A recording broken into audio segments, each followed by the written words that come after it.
It is the end of a long week. You wanted to rest tonight, but your mind will not stop. Thoughts about tomorrow. Conversations you replayed. Things you should have said. Things you still need to do. You have been told to calm your mind. To slow down. To stop thinking so much. But what if that advice is completely wrong? Welcome back to Gentle Wisdom. Today, I want to challenge something most people believe. That a busy, overactive mind is a problem to fix. It is not.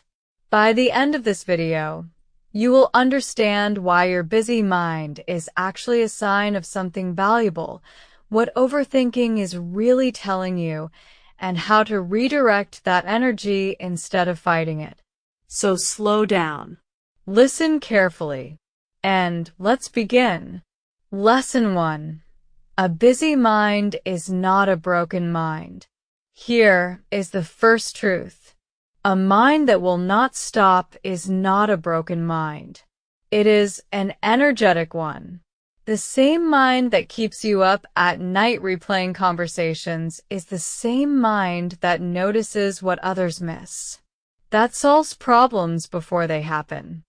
That cares deeply about outcomes.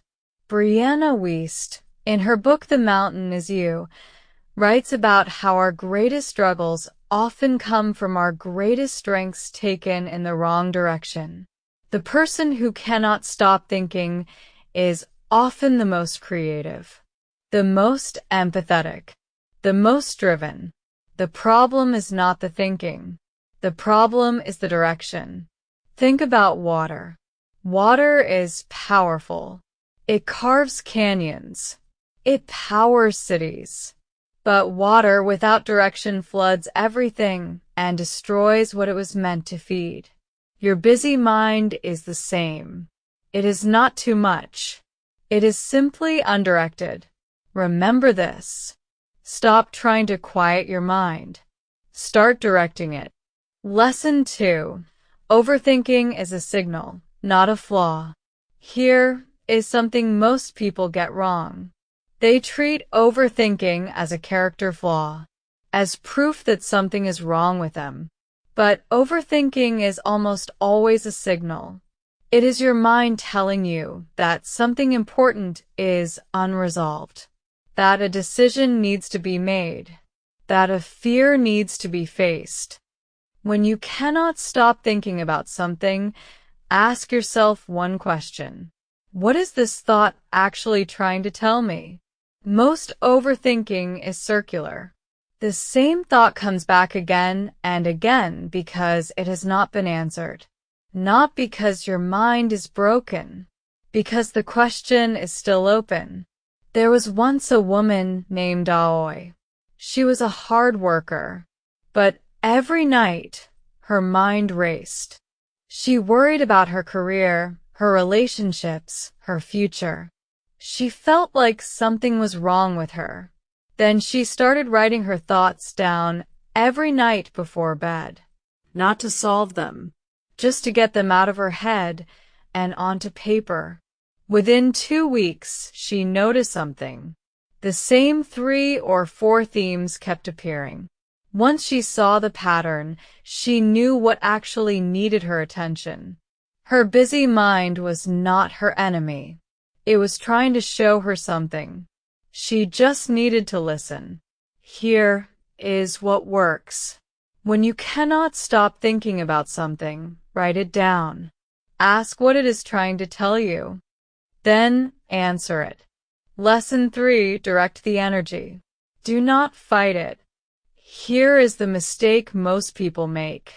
They try to stop overthinking by forcing their mind to be quiet. Meditation, deep breathing, distractions. All of these have value. But if used to escape the thinking rather than redirect it, they only delay the same thoughts returning. The more powerful approach is redirection. Instead of trying to empty your mind, give it something worthy to think about. A real problem to solve. A goal to plan. A creative challenge to work through. Your busy mind needs a job. When it does not have one, it creates its own. And the job it creates is usually worry. Give it something better. Before bed, instead of trying to stop thinking, spend 10 minutes writing tomorrow's plan. 1 clear goal. 3 small steps. Your mind has something to work with, and the circular worrying loses its grip. In the morning, instead of checking your phone and flooding your mind with other people's problems, spend 5 minutes with your own thoughts. Ask yourself one question. What matters most today? Your busy mind, given direction, becomes your greatest advantage. Start here. Give your mind a worthy problem every day. It will stop creating worry and start creating results. Lesson 4. Your mind is not too much. The world is not enough. Here is the final truth. You were not born with too much mind. You were born into a world that rarely asks for the depth of thinking you are capable of. A world of short videos, fast answers, constant noise. A world that rewards quick reactions, not deep thinking. Your mind keeps running because it is built for more than it is being given. This is not a problem to solve. It is a signal to follow. The people who have changed the world were not people with quiet minds. They were people with busy minds who learned to direct the energy. Einstein, Da Vinci. Every great writer, scientist, leader you admire. Not calm, not empty, directed. You do not need to think less. You need to think better. Think about what you could build if you stopped fighting your mind and started working with it. Stopped seeing your depth as a burden and started seeing it as a tool. Your busy mind is not your enemy. It never was. Tonight, when your mind starts racing, do not fight it. Pick up a notebook. Write one question you want answered. And let your mind do what it was always meant to do. Your greatest strength has been mislabeled as your greatest weakness. Train your mind and keep becoming.